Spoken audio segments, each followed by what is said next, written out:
Selamat pagi semuanya, kami dari kelompok 1 akan mempresentasikan materi sejarah, yaitu masuknya Jepang ke Indonesia dan jatuhnya Hindia Belanda, yang dimana akan dipresentasikan oleh kelompok 1, yakni saya sendiri Egi, teman saya Angga, Ari Wibawa, Ratna, Yuni Megantari, dan juga Aristiani.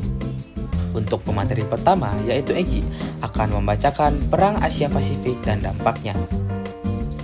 Perang Asia Pasifik berlangsung antara tahun 1937 dan 1945, melibatkan wilayah Samudra Pasifik, Asia Timur, dan Asia Tenggara. Konflik ini mengubah tatanan kekuasaan global dan berdampak signifikan pada negara-negara di Asia, termasuk Hindia Belanda, yang sekarang dikenal dengan Indonesia, yang mengalami perubahan drastis dalam struktur pemerintahan dan pengaruh kolonial. Untuk materi selanjutnya akan dibacakan oleh teman saya. Pembentukan ADACOM.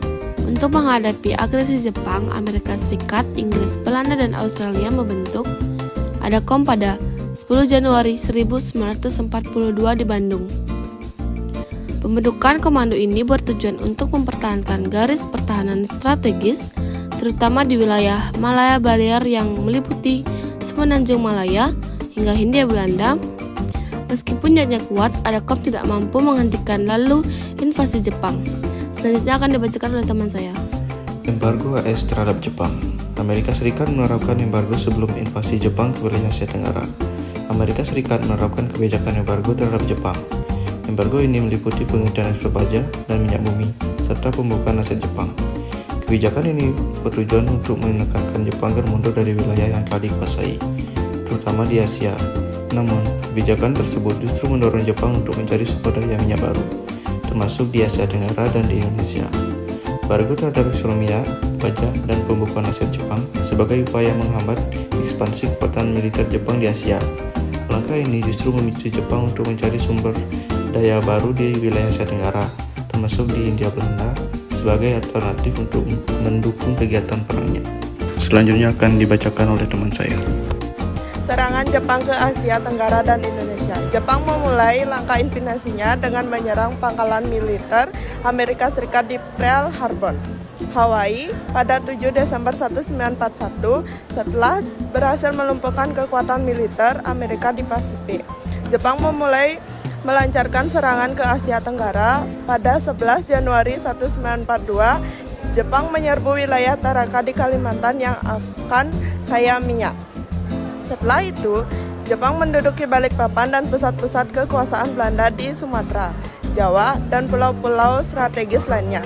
Pada Maret 1942, Jepang menduduki Batavia, sekarang Jakarta, dan Bandung, mengalahkan pasukan Belanda secara total. Selanjutnya akan dibacakan oleh teman saya.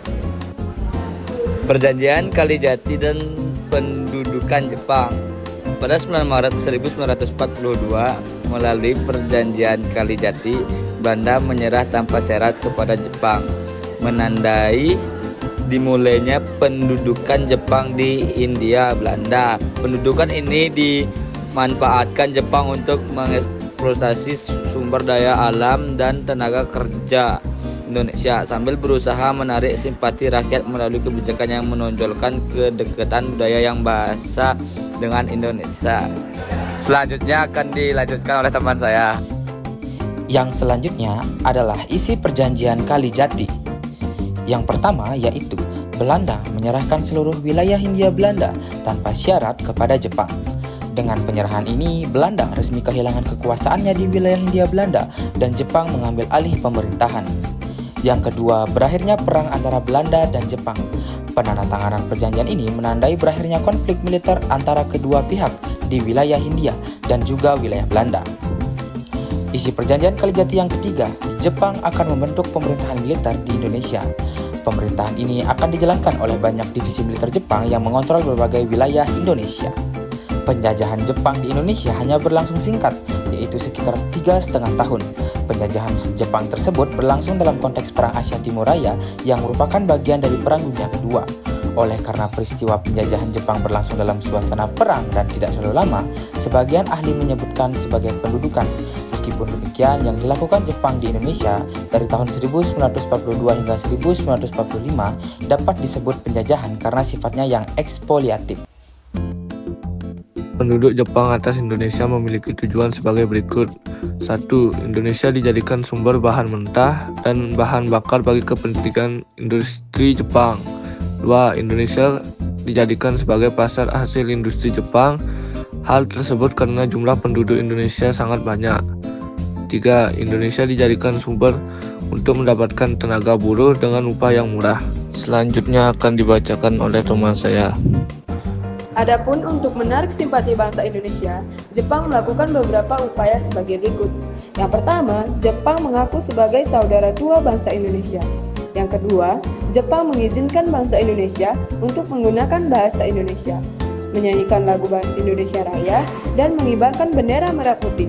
Namun, bangsa Indonesia juga harus mengibarkan bendera Jepang, menyanyikan lagu kebangsaan Jepang, dan mengajar bahasa Jepang di sekolah-sekolah. Yang ketiga, Jepang mengganti semua nama jalan dan gedung dengan nama dalam bahasa Jepang. Yang keempat, Jepang bersikap baik kepada bangsa Indonesia. Yang kelima, Jepang membentuk gerakan 3A dengan moto Jepang Cahaya Asia, Jepang Pelindung Asia, dan Jepang Pemimpin Asia sebagai salah satu upaya propaganda kebaikan Jepang. Baik, sekian presentasi dari kelompok kami ucapkan terima kasih.